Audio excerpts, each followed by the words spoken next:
Hello. जी। अमित भैया, राधे राधे। राधे राधे भैया, क्या नाम है आपका? अनिल पांडे नाम है। अनिल भैया, कहाँ से हैं आप? हम तो आजमगढ़ जिले के रहने वाले अच्छा, हैं। आजमगढ़ में कहाँ से? आजमगढ़ में हम हैं, अतरौलिया विधानसभा क्षेत्र। अच्छा, अतरौलिया से हैं आप। जी जी। चलिए बताएं अनिल आप तो भैया। लखनऊ से है ना? हाँ, हम लखनऊ से भैया। भैया हम ज्यादा नहीं कहेंगे। हाँ हाँ। सब कुछ ठीक है। लेकिन यार जो पोगा पंडित निकाले हैं। जी जी। निकाले नहीं भैया, ये हम्म, शब्द हम नहीं निकाले हैं। ये शब्द ऑलरेडी है। नहीं है। हिंदी की डिक्शनरी में पहले से शब्द है। लेकिन पोगा पंडित ही क्यों? पोगा और कोई क्यों नहीं? तो पंडित पंडित कौन है? पंडित का मतलब होता है जानकार। हाँ ठीक है। वो चाहे जैसे किसी भी क्षेत्र का जानकार अगर है सही बात है। तो वह पंडित। बिल्कुल एकदम सही कह रहे हैं आप मेरे भाई। वह उससे जात से कोई लेना देना नहीं। बिल्कुल एकदम सही कह रहे हैं आप। ठीक है। लेकिन ये आप सिर्फ ब्राह्मण को ही टारगेट करते हैं। नहीं, हम अच्छा आप बताइए, फोन हमने आपके पास किया? नहीं, आपने नहीं किया। आज अच्छा ये देखिए, बता, पहली किसी बात पहली सुनिए, बात। जितने लोगों का फोन कॉल रिकॉर्डिंग आपने सुना होगा, हम्म। उसमें किसी को भी मैंने फोन ही कभी नहीं किया। उनका फोन आया है। मेरा फोन हाँ। मेरा फोन लेकिन आपने जो हम किसी को फोन मीडियम जो करते ही आप नहीं है। मीडियम जो आपने दिखाया है, हाँ हाँ। उसके एवज में लोगों ने फोन किया। नहीं, तो आप बताइए, अगर आप अपने आप को पंडित समझ रहे हैं, जी। तब आप फोन कर रहे हैं, यानी नहीं नहीं, अगर हम ब्राह्मण अपने आप को समझते हैं तो फोन करते हैं। नहीं नहीं, अगर आप अपने आप को ब्राह्मण समझते तो आप फोन नहीं करते भाई। वहां तो पंडित की बात हो रही है ना, पोंगा पंडित की बात हो रही है, वहां तो ब्राह्मण समाज की बात हो नहीं रही है। हाँ। आप समझिए मेरे भाई। अगर जितने लोगों ने फोन किया है वो अपने आप को पंडित समझ के फोन किया कि हम पंडित हैं इसलिए हम फोन कर देखिए, रहे हैं। हमारा नाम औ- अनिल पांडे है। ठीक है। अब और आप मेरे भाई हैं, लेकिन सुनिए, हमारा कहना ये है कि वहां पहले बात पर यादव जब अपना परिचय दें। हाँ। अनिल पांडे नाम है और जी। मैं संस्थापक हूँ सनातन धर्म उत्थान समिति का। अच्छा ठीक है हमारे भैया। यहाँ जातिवाद का कोई अर्थ नहीं है। जी जी। हमारे यहाँ सिर्फ है हिंदुत्ववाद। हाँ। ठीक है, हमारा मानना यही है जी। कि जो है जातियां जिसने नाव का काम किया, हाँ ठीक है, हाँ। वो है नाव हो गया। हाँ जिसने चमड़े का काम किया वो चमार हो गया। हाँ। जिसने खेती किसानी की वो बरकुर्मी हो गया, कुशवाहा हो गया। हाँ। ठीक है। जी। जातियां ईश्वर ने नहीं बनाई। हाँ बिल्कुल। हमने जो पेशा बना अपनाया, हाँ। वही पेशे पे हमारी जात निर्धारित हो गई। मान लीजिए भैया, अभी कोई पैसा बदल दे तो क्या उसकी जाति भी बदल जाएगी? भैया देखिए, रैदास जी हुए हैं, हाँ। वो आज भी पूजनीय है। नहीं, पूजनीय तो है, ठीक है, लेकिन मैं और ये नहीं इतिहास नहीं ना, इतिहास सुनिए, इतिहास में। सुन लीजिए मेरी जी बात। जी वो पूजनीय तो है। जी। पूजनीय बहुत सारे हुए हैं, हमारे कबीर भी पूजनीय है, रविदास भी पूजनीय है, और भी तमाम संत जो है वो पूजनीय है, और भी तमाम महापुरुष है वो पूजनीय है। लेकिन मेरा ये कहना है कि बाबा साहब जैसा ज्ञानी व्यक्ति, अगर वह पढ़ाई लिखाई इतना ज्यादा किए, इतना ज्यादा विद्वान रहे, क्या वह दलित होकर क्या वो ब्राह्मण क्यों नहीं हो गए? तो उन्होंने अपने आप को कभी ब्राह्मण लिखा? अरे मैं क्या कह रहा हूँ, ब्राह्मण समाज ने उनको अपनाया। तो ब्राह्मण समाज ने उनको कहाँ दुत्कार दिया, ये बताइए। कहाँ नहीं दुत्कार, आप अम्बेडकर साहब बताइए, को। आप बताइए। अम्बेडकर, अच्छा ये पानी बताइए। पानी पीने का अधिकार तक नहीं दिया भैया, आप सोचिए। अच्छा ये चीज जो बताइए, अच्छा मीठा नहीं नहीं पानी नहीं था, जो नहीं, ये पानी पे चीज। जहाँ आप सोचिए, हाँ। तालाब में पानी जानवर पी लेते थे, जी। लेकिन दलित को पानी पीने का अधिकार नहीं था। अच्छा ये चीज हमें बताइए। ठीक है। सोचिए आप, क्या क्या नहीं, समाज था हम वो। आपको बता रहे हैं, हम आपको बताएं। हाँ ठीक है, छुआछूत का मतलब यह नहीं था हाँ। कि ये इस जात से, ये उस जात से। हम्म छुआछूत का इतना सिर्फ अर्थ था हम्म कि जो ब्राह्मण मांस नहीं खाते थे, हम्म। क्यों खान पान पे ही छुआछूत था। अच्छा आप मुझे बताइए, आप कह रहे खान पान पे छुआछूत था, तो जी। परछाई से कैसे छुआछूत हो जाती थी? भाई देखिए, हम आपको बताएं। आप ये बताइए, मंदिर के सामने गुजरने से कैसे छुआछूत हो जाती नहीं, थी? हम आपको ये आप बताएं। हमें बताइए, स्कूल में पढ़ने से कैसे छुआछूत हो हम जाती आपको थी? एक चीज बताएं। ठीक है। हम्म देखिए, जो धर्म है, हम्म। ये कभी ये नहीं कहता कि आप किसी से भेद रखो। तो धर्म नहीं कहता भेद रखो, हम आपकी बात को मान लिए, लेकिन वो हाँ। कौन से धार्मिक ठेकेदार हैं जो भेद करते हैं? जो ऐसा करते हैं वो बहुत ही निकृष्ट किस्म के व्यक्ति होते हैं। और उनकी आलोचना हमेशा करनी चाहिए। बस मैं वही करता हूँ भैया मेरे। हाँ, हमारा जो हम सिर्फ उन्हीं की आलोचना करते आप हैं इतना जान जो लीजिए, इंसान को इंसान नहीं समझते।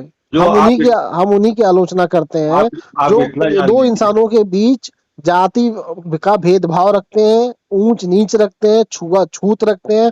ऐसे लोगों का हम विरोध करते हैं, और जो आप कह रहे हैं निकृष्ट, उन्हीं को मैं निकृष्ट कहता हूँ भैया। जी। और जानते हैं भैया, हम्म।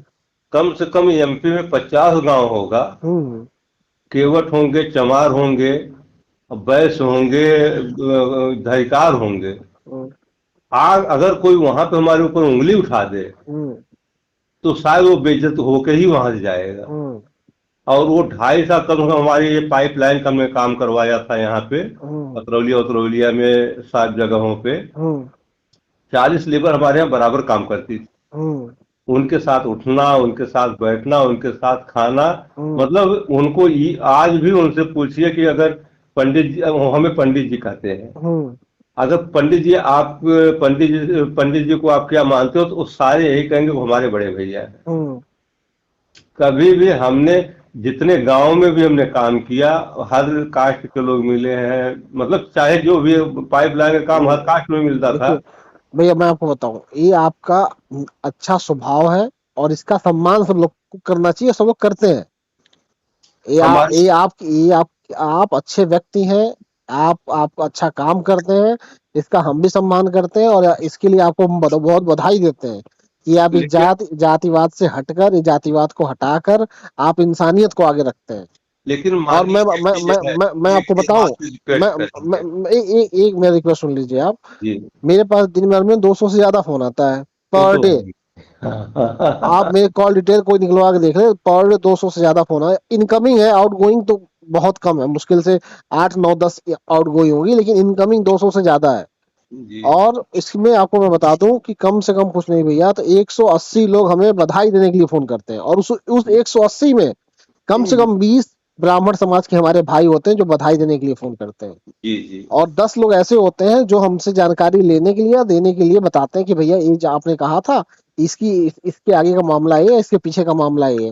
जो जानकारी देने के लिए लोग फोन करते हैं, उसमें 5 6 ऐसे लोग होते हैं जिनको मैं पोंगा पंडित कहता हूँ, जो इस चीज का समर्थन करते हैं, छुआछूत को जस्टिफाई करते हैं, जो ऊंच नीच को जस्टिफाई करते हैं, जो कहते हैं कि यहाँ क्या कहते हैं, वर्ण व्यवस्था सही थी, जो इसको सही कहते हैं, उनको मैं पोंगा पंडित कहता हूँ। नहीं, वर्ण व्यवस्था देखिए, हम तो यादव जी वर्ण व्यवस्था पे है। हम्म। ठीक है। जन्म जायते शूद्र है, हम्म। यानी जन्म से हर कोई शूद्र है। हम्म। संस्कार जाते ब्राह्मण। हम्म। ठीक है। इब, तो इ, संस्कार संस्कार वह होना चाहिए। मैं भैया आपसे ये जानना चाहता हूँ जी। कि यह जो आप श्लोक पढ़ रहे हैं कहाँ का है? यह हमारे धर्म, मतलब किसी भी पुस्तक में है, हर जगह यही है। किस में है ये? मनुस्मृति में भी है। आप हमें बताइए मनुस्मृति में कहाँ पे है? देखिए, हमने पढ़ा नहीं है। मैं आपसे निवेदन करूंगा, आप पढ़िएगा। जी। जब आप पढ़ेंगे लेकिन ना, है यह, नहीं, लेकिन है यह। और मैं आपसे क्या कह रहा हूँ मेरे भाई, कि जी। आप पढ़िएगा। आप गीता को भी पढ़िएगा, आप मनुस्मृति को भी पढ़िएगा। जब आप गीता पढ़ेंगे तो आपको लगेगा कि मनुस्म गीता जो है, जिसमें भगवान कृष्ण ने उपदेश दिया है, उसमें जाति व्यवस्था को खत्म करने की बात है। उसमें कहा गया है कि कर्म से महान होता है। लेकिन जब आप मनुस्मृति को पढ़ेंगे तो मनुस्मृति में ये कहा गया है कि जैसे जहां पे आपने जन्म लिया है, आप वही हैं। और मनुस्मृति गीता के हिसाब से अगर समाज चलता तो कब की जाति व्यवस्था खत्म हो जाती। लेकिन मनुस्मृति के हिसाब से लोगों ने समाज को चलाया, वही कानून बनाया, और इसी वजह से जाति व्यवस्था खत्म नहीं हुई। ठीक और है, उस मान लेते हैं और यादव जी। सुन लीजिए भैया, उसमें उसमें मनुस्मृति में इतनी ज्यादा गंदगी है, इतनी ज्यादा गंदगी जिसकी कोई सीमा नहीं है। महिलाओं को पढ़ने का अधिकार नहीं, पिछड़े दलितों को क्या धन कमाने का अधिकार नहीं, धन रखने का अधिकार नहीं। आप सोचिए, यहाँ तक कि जो पिछड़े दलित हैं उनको शिक्षा लेने का अधिकार नहीं, राज्य चलाने का अधिकार नहीं। इस तरह की व्यवस्थाएं दी गई यादव हैं। जी, वो सब हम नहीं जानते। नहीं, हम जानते हैं, इसलिए मैं आपको सुनिए, हम बता रहा हूँ। बताए वो सबको। जैसे आज तो मनुस्मृति है नहीं, मनु संविधान है नहीं। ठीक है। तो जो लेकिन चीज है लेकिन नहीं, लेकिन नहीं, वो जो चीज है ना, नहीं नहीं भैया, है नहीं। उस पे सुनिए आज आज बाबा, सुनिए, आज बाबा साहब का अगर संविधान है। एक सेकंड में अपने भाई को जी। रोकूंगा, अनिल भैया। जी। अगर मनुस्मृति आज तो है नहीं, लेकिन जी। मनुस्मृति का प्रभाव जरूर आज है। आज भी दलितों को घोड़ी पे नहीं चढ़ने दिया जाता, आज भी छुआछूत है, आज भी ऊंच नीच है, आज भी जाति भेदभाव है। इसका ये जो साइड इफेक्ट है कैसे है, ये साइड इफेक्ट मनुस्मृति का साइड इफेक्ट है। ये चाहे आप सोच लेकिन आप सोचिए आज की डेट में किसी समाज के लोगों को घोड़े पे नहीं चढ़ने दिया जा रहा है। लेकिन जो भैया हमने सुनिए 50-60 गांव का दौरा किया है एक एक सेकंड सर, मेरी बात सुन लीजिए। कि उनको घोड़ी पे नहीं चढ़ने दिया जा रहा है, जबकि मनुस्मृति नहीं है। सोचिए जब मनुस्मृति थी तो क्या होता होगा, बस आप इतना लेकिन सोचिए। लेकिन आप ये चीज बताइए ना, हमने 50-60 गांव का दौरा किया, हम्म ठीक है, और हर तबके से हमने मिला, हर चीज सभी लोगों ने यही कहा भैया यहाँ पे कोई बेईमानी था। हमारे गांव में खुद जो है, हमारा 20 गांव का ब्राह्मण का गांव है, जिसमें एक घर ये गौड़ था, मतलब महार जात के। हम्म आज आज लगभग 10 लोग हो गए, और उसको हम ही लोगों ने जमीन देकर के अपने गांव में बसाया था। हम्म एक 8-10 लोग हो गए, कम से कम 50 घर हरिजन है ये, और ये गांव बर्मा लोगों का है, बाकी सोनी है, गुप्ता है सारे। लेकिन हम लोग सभी लोग मिल के रहते हैं, कहीं कोई वैमनस्यता नहीं है। मतलब कोई घोड़ी पे चढ़ रहा है, घोड़ा पे चढ़ रहा है, चाहे जो कर, कोई किसी को नहीं रोक नहीं टोक नहीं है। भैया, आप कैसे रोक टोक कर लेंगे? आप किसी की हैसियत भी तो नहीं है रोक टोक कर लेंगे। आज संविधान लागू है तभी तो उनको घोड़ी पे चढ़ के जा रहे हैं, तभी तो उनको आजादी मिली है। ये तो यह तो संविधान की देन है, ये तो नहीं भाई, संविधान। हम ये करें, भाई इंसान हूँ, नहीं ठीक है, वो मैं संविधान क्या कहता है, मनुस्मृति नहीं क्या नहीं कहती है, उसको छोड़िए मैं यार। आपको बताऊं, ये जो लोगों का मन में परिवर्तन आया है ना, बराबरी का, अपने साथ उठने बैठाने का, अपने साथ साथ लेके चलने का, समाज को इकट्ठा करने का, ये जो समाज दिखाई दे रहा है आपको, सभी लोग इकट्ठा हो रहे हैं, जाति भेदभाव को हटा रहे हैं, ये संविधान की देन है। संविधान की वजह से यह जातियां खत्म हो रही हैं। संविधान जिस संविधान की आप बात कर रहे हम्म हैं, उसको 50 बार बदला जा चुका है। मैं आपको बताऊं संविधान को मूल 50। संविधान आज नहीं है। अगर बाबा साहब का संविधान आज होता मैं आपको बताऊं, अरे भैया तो सुन, शायद बहुत कुछ अंतर हो जाता। अरे मेरी बात सुन लीजिए। संविधान बदला जा रहा है, संविधान में बदलाव हो रहा है, यही तो संविधान की सबसे बड़ी खूबसूरती है कि संविधान समय को देखकर, परिस्थितियों को देखकर सही चीजों को सही कर लेता है। जहां पे जो चीज जरूरत होती है उसको आगे बढ़ा लिया नहीं, जाता है उसको। सुन, अरे मूल संविधान जो बाबा अरे साहब का सुनिए संविधान था, वो ये आज नहीं है नहीं भाई। नहीं ये व्हाट्सएप यूनिवर्सिटी वाले लोग चिल्लाते हैं कि जो बाबा साहब का संविधान वो नहीं है। बाबा साहब के जो मूल संविधान था, जिसमें हमको हमको स्वतंत्रता थी, हमें बोलने की स्वतंत्रता, हमें शिक्षा की स्वतंत्रता, हमें स्वास्थ्य की स्वतंत्रता, हमें आज हमको आजादी की, ये मूल है उसका, और वो मूल अभी भी है। लेकिन उसमें जो परिवर्तन होता है, कानून जो परिवर्तन किए जाते हैं, वो परिस्थितियां और समय के अनुसार को देख के परिवर्तन किए जाते हैं। लेकिन मनुस्मृति अच्छा, में यहाँ पे एक सुन लीजिए, मेरी बात पूरी हो जाने दीजिए। लेकिन मनुस्मृति में ये चीज नहीं था। मनुस्मृति में अगर आपको आपको कह दिया गया आप शूद्र हैं तो शूद्र हैं, मनुस्मृति में कह दिया गया आपको ये काम करना है तो यही काम करना है, वहां पे पहले से तय हो जाता था।